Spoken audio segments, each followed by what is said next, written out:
And I think it's really important. We need to stand up against this fascist takeover. That's not a bad word. It's a fact.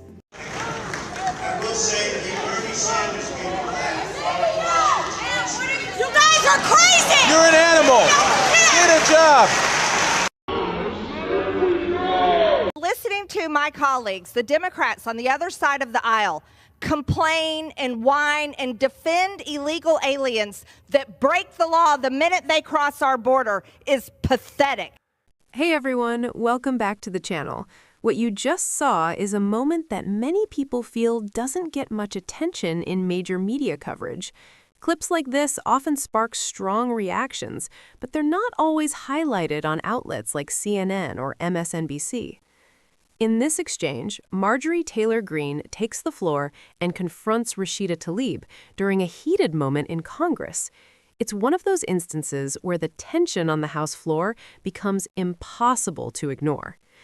We're about to look at the full story, what led up to the confrontation, the arguments that were made, and why the situation escalated into a formal censure vote in the House.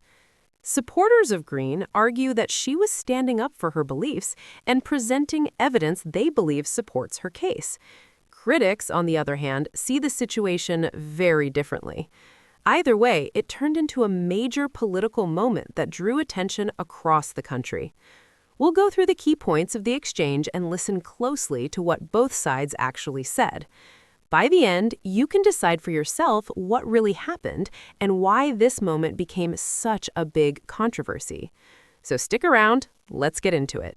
It's so shameful that the first bill of the new Congress will put a target on the back of millions of our neighbors that work so hard, that build up our communities.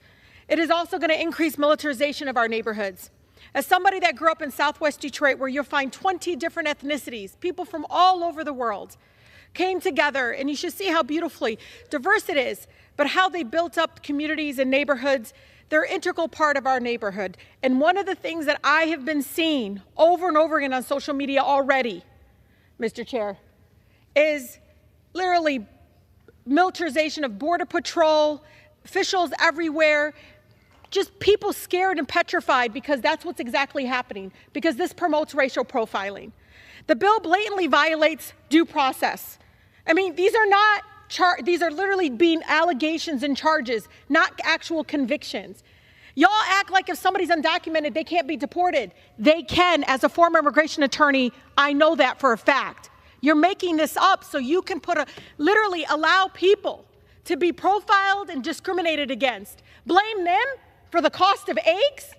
Is that what we're doing here? We're blaming them because you guys can't get corporate greed on a side that is a disease that is killing our economy? People can't afford housing? You think it's because of our immigrant neighbors? No.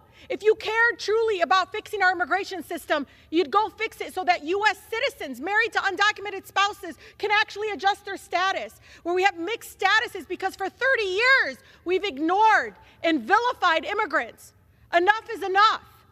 It will separate families. It would lead again to continued discrimination. It's shameful that my colleagues are giving in to racist fear-mongering at the first opportunity to pass legislation to scapegoat our immigrant neighbors and fuel hate in our communities. I know what's going to happen. It won't just be undocumented. It'll be people like my mother who will get stopped and profiled. She have to carry her U.S. passport around? Are we asking people now to have documentation? That's what you want to turn our neighborhoods into, is militarization? I yield the gentlelady an additional 30 seconds. The gentlelady is recognized. I just ask all of you to truly understand what this will do to our communities.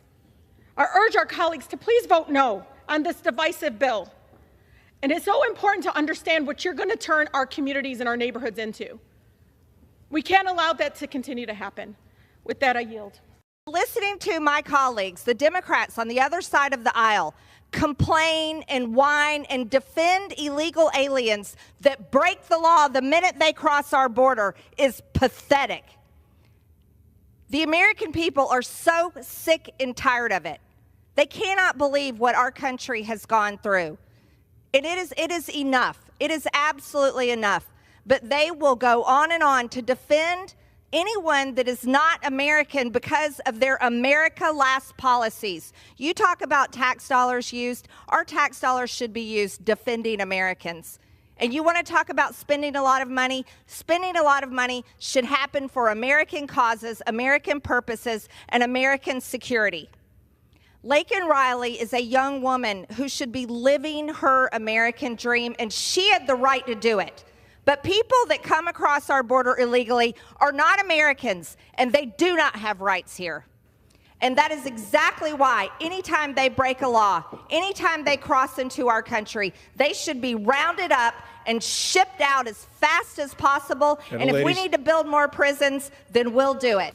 A resolution censuring Representative Rashida Tlaib for anti-Semitic activity, sympathizing with terrorist organizations, and leading an insurrection at the United States Capitol complex. Whereas in May 2019, Rashida Tlaib said that she celebrated the Holocaust and felt a calming feeling when thinking about the genocide of millions of Jews. Whereas in 2020, Rashida Tlaib retweeted an illustration with the caption, "From the river to the sea, Palestine will be free."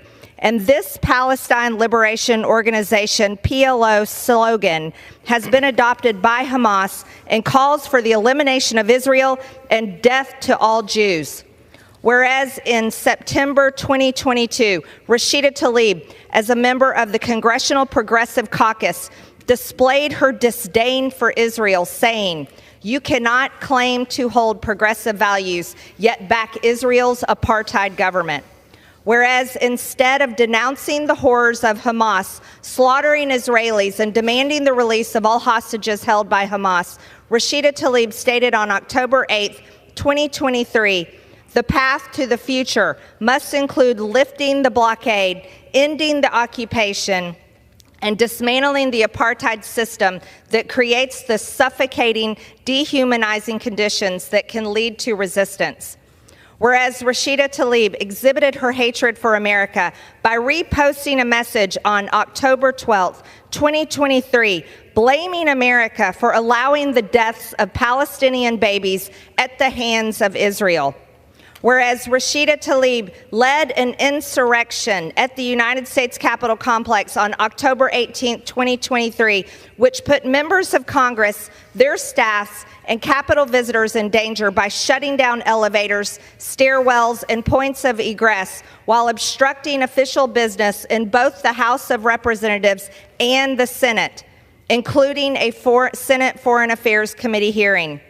Whereas the insurrection led by Rashida Tlaib was organized by Jewish Voice for Peace, which the Anti-Defamation League calls a radical anti-Israel activist group that advocates for a complete economic, cultural, and academic boycott of the state of Israel, and that believes Israeli policies and actions are motivated by deeply rooted Jewish racial chauvinism and religious supremacism. Whereas members of the Southern Poverty Law Center, a far-left nonprofit organization, were present at the insurrection at the Capitol on October 18, 2023. Whereas several insurrectionists at the Capitol belong to a group messaging chat called Global Intifada, which is the Arabic word for rebellion or uprising, and refers to a series of protests and violent riots carried out by Palestinians in Israel during the last century.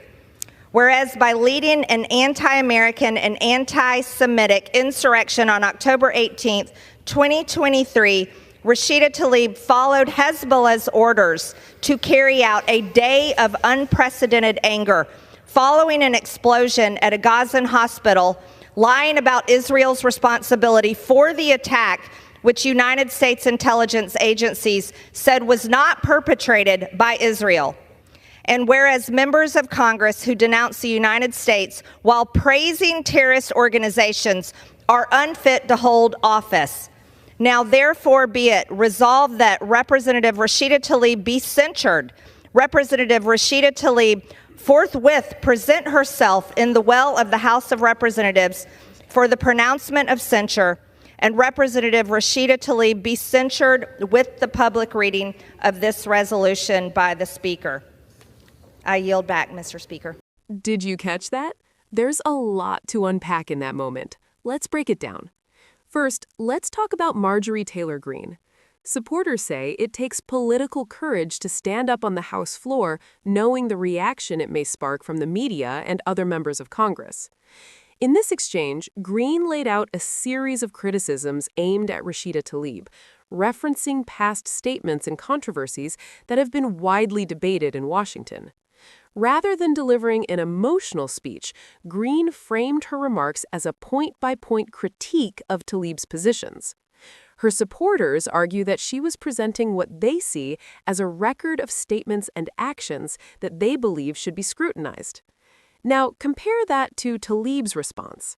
In her remarks, she focused heavily on immigration and the impact that rhetoric can have on immigrant communities. She argued that certain political narratives can place blame on immigrants and create fear among people living in the United States, including families who are part of local communities. The exchange quickly turned into a broader disagreement about immigration, economic pressures, and national priorities. Critics of current immigration policies argue that large numbers of border crossings put pressure on resources such as schools, healthcare systems, and local budgets. Others argue that immigrants contribute to communities and that economic challenges like rising prices are driven by a much wider set of factors. Another major moment in the story was the House vote to formally censure Tlaib. A censure is an official statement of disapproval from Congress, and while it does not remove a member from office, it becomes part of the congressional record and signals strong condemnation from the chamber. The debate also reflects wider divisions in Congress, where figures like Ilhan Omar and other members of the Progressive Caucus often clash with conservative lawmakers over issues such as foreign policy, immigration, and national security. In the end, this moment became part of a much larger political battle over values, priorities, and how members of Congress should address controversial issues. But that's just one interpretation of the exchange. What do you think? Was this a necessary confrontation or just another example of the intense political divisions in Washington? Share your thoughts in the comments. And if you enjoyed this breakdown, don't forget to like the video, subscribe to the channel, and turn on notifications so you don't miss the next one.